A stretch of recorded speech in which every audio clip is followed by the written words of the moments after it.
This is ATL Day Ones, part of Locked On Sports Atlanta.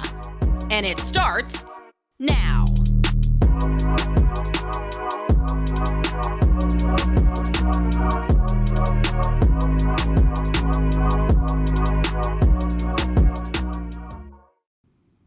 It is ATL Day Ones with Jarvis and Tenitra. Welcome into the show. It is a hump day Wednesday. We are halfway through the week, and we have talked about some excellent stuff on our show this week, and we encourage you to make your way over to Locked On Sports Atlanta on YouTube. Type in the little search box, Locked On Sports Atlanta, and check us out there. And we want to always thank you for making ATL Day Ones your first listen of the day, Monday through Friday. And remember, we are free and available wherever you download your podcast.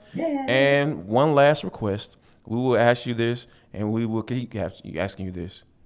Make sure you leave us a 5-star review. That's it. Nothing too much. All we ask is about 30 seconds. All you got to do is click that little button, say 5-star. And if you don't leave a 5-star, I wonder about you a little bit. Coming up on the show today, Ronald Acuna doing Ronald Acuna things.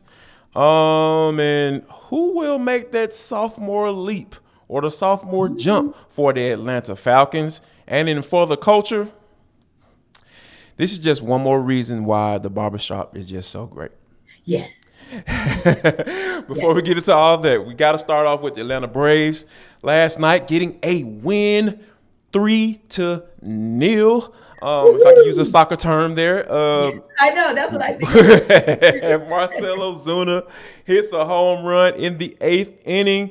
It was an absolute blast, by the way. It seems like once he connects, it's just absolutely crazy. But I think the bigger story in this particular game was just the impact that Ronald Acuna had when he's in the lineup. To you, I don't think there's no other way to explain it than he needs to be there. And it literally took me back to our conversation yesterday where we talked about whether or not there was a reason to be concerned right now. We definitely warned people not to panic, but we said, hey, is there a reason to be concerned? Or if you're not, when might you be concerned?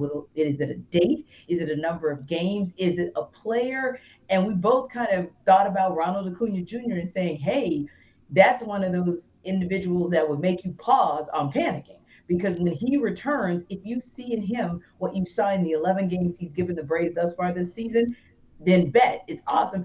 It's on for the Braves. And how do you get it, Jarvis, in like all phases in one game? He comes back as a DH, other than, being in the outfield, so to speak, but he comes back at the DH. He steals a base. He basically plays decoy. He takes advantage of a fielder's choice ground out. And it's like, man, like he was literally instrumental in all 3 of the Braves runs last night. Yeah, and that's what you ask of your leadoff guy, right? The guy you want to be able to get on base. He walked twice last night. He was putting all type of pressure. Let me say that again, pressure. And let me say it one more time, pressure, because that's what he does when he's on base. He just makes people think, have an extra thought. Make people pause, like when the catcher couldn't even get the ball out of his hands because he knew it wasn't going to be even a point throwing the ball out there, or him taking the extra base, going to third base when Lorenzo Cain was kind of like halfway asleep out there in the outfield. It's just so many things that the effect that so many ways he affects the game, and it just. And you almost kind of like look at it as a negative too, that the fact that, okay, like, why do you have to depend on him to do all of that in order for you to win games or look like a formidable opponent or somebody who can compete for a back-to-back World Series? Right. But that's just what it is. Like, I've come to the conclusion that it's a positive. And when you have a guy that great, of course he's supposed to make that type of effect. Exactly. And if he has the 5 tools, he has the 5 tools, period, as we say. So, I expected of him, and I love the fact that he embraces it. And it's so cool because even when you see him, like you said, about to steal a base, literally before the pitcher can wind up and get his leg off the mound to wind up, bring it back and pitch, this dude is already halfway to the next base. Right. I mean, it's just scary. It's scary and it's game changing. Another thing that was really encouraging for us, I'm sure last night is when, the night before, you see one of the members of the night shift go down. Tyler Matzik now headed Yeah. to It's on IL. he's on Yeah. IL already, and you wonder to yourself, man, another hit to the night shift, Luke Jackson, and what's going to happen? So of course Spencer Strider then has to pitch in, and no pun intended, on Monday, and then you bring up Tucker Davidson, and you're wondering where you're going to get. Well, you got 5 shutout innings, three Yes. strikeouts, and just 3 bases on balls. And the reason I say that is because the Braves have steadily decreased the number of bases on balls from each pitcher at each outing. So I do think that's a cool thing. And Jarvis, always cool when we can see somebody basically make the case for them being the fifth starter in the rotation. You know what? And that's what you look for because, like I said, you're starting to see consistency throughout the entire rotation because that was Mm-hmm. a big issue. Guys on Yeah. base, right? Ducks on the pond, as they like to Mm-hmm. say. That's been the issue, and it always seems to happen early on too. Like, Yes. and then once those guys get settled in, like, Mm-hmm. oh, okay, now they're good. Like Charlie Morton and Kyle Wright, all of Ian Anderson, guys getting on Mm-hmm. base. That was the issue. But as you start to see that thing start to trickle down and say, Yeah. okay, they're starting to figure things out. They're starting to get the Mm-hmm. arms up underneath them, so to speak. That's a good thing. And if for Tucker Davidson to come in, like you said, Yeah.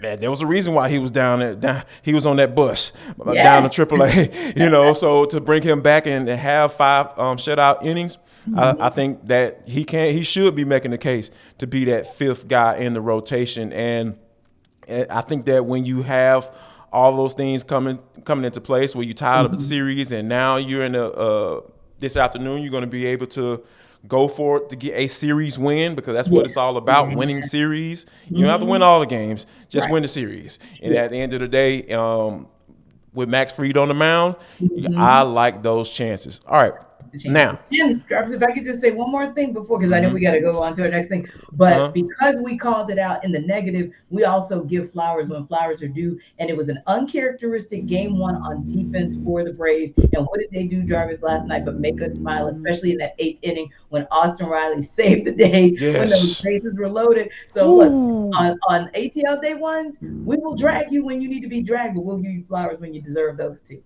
Shout out to all you, Austin Riley, doing what we know you can do. And shout out to Rhyne Howard for doing what we know she couldn't do. Hell, The Atlanta Dream get a win last night against the Fever. And I'm just let's look at the efficiency.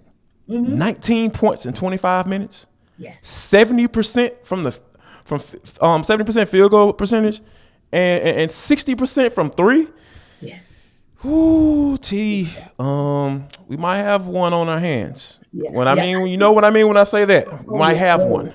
oh, yeah. There's a guy. There's a lot of times when guy meets a girl, and he kind of goes back and talk to his homeboys about that Uh-huh. first date. You can kind of see that look in his eye, Right. and you could tell if she's the one just off the first date because Right. you find out a lot. Certain guys that you just know they don't make certain faces or certain facial expressions or talk a certain way if they've met the one. I think the Atlanta Dream have found the one. Oh, I believe they have as well. And listen, we want to give really a shout out to not just Rhyne Howard, but she is that one. Don't get me wrong, she is that one. But also, what encouraged me is the Fever's offensive output remained the same as it was Sunday's game. It was still 79 points. But that efficiency that you just spoke of, somehow Tanisha Wright went back into her treasure chest and found a way to make them even more efficient while still maintaining that excellence on defense. So I really like the job she's doing in her coaching so far with this team. Also, 4 players in double digits, and that despite the fact that Monique Billings was in health and safety protocols, and we're still waiting for Tip Hayes to come back, and she's likely going to be your second primary scorer.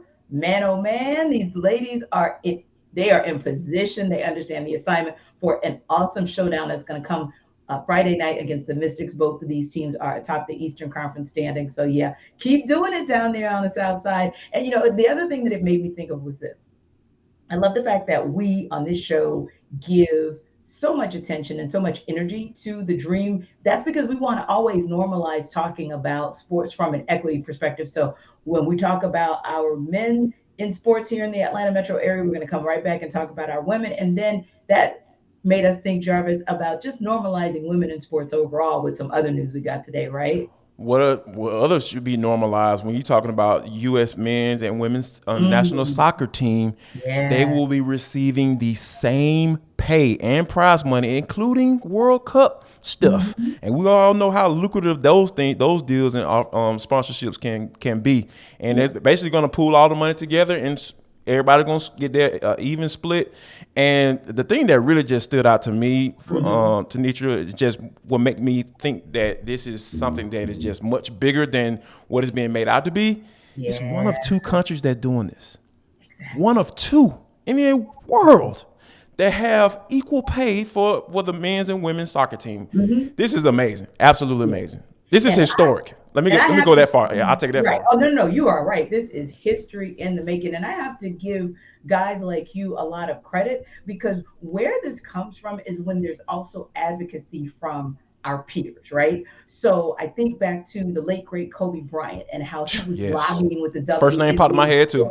Yeah, exactly. Before it was sexy, before it was cool, before it was a thing, to be behind the Me Too movement, Kobe was already in that space advocating for the WNBA players, not just to get equal pay, but also to have facilities. And so many other players, male players, came out last year when the deplorable conditions for the NCAA women's basketball tournament was Yes. called out. Brothers were coming out in support, and that means so much because that's the equity and equality piece, even if you will, that you have to have that partner. And even with the Hawks and the NBA, Commissioner Silver, Adam Silver, was talking about the path that he was told to take in order for the NBA to give the WNBA and Brittany Griner the right support. So you really, really, in order for her to hopefully be released sooner rather than later. But it's that kind of partnership that's really going to probably be the tipping point to bring her home. So shout out to you and guys like you and leaders like Adam Silver who support the cause and say, listen, let's normalize the conversation. We're going to normalize the equity. We're going to normalize the opportunities for them to have facilities that look like the guys' facilities. Because let me tell you, covering the G League, covering the Skyhawks this past season, and now covering the Dream facilities on par. And I love to see it. And a lot of that credit goes to the support of the Hawks as well. No doubt about it. It is something that I think that for me, if I don't do it, I wouldn't be I wouldn't be a good father. Yeah. Like I wouldn't be bare minimum.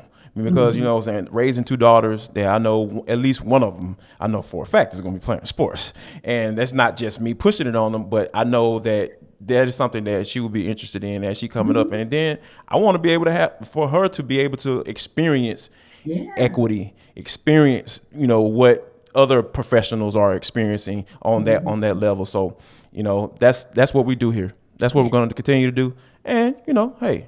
That's what we are on ATL day ones. But coming up next, T, who must make that sophomore jump for that 2020 rookie class for the Atlanta Falcons? We Yeah. will discuss it next right here on Locked On Sports Atlanta with ATL day ones with Jarvis and T.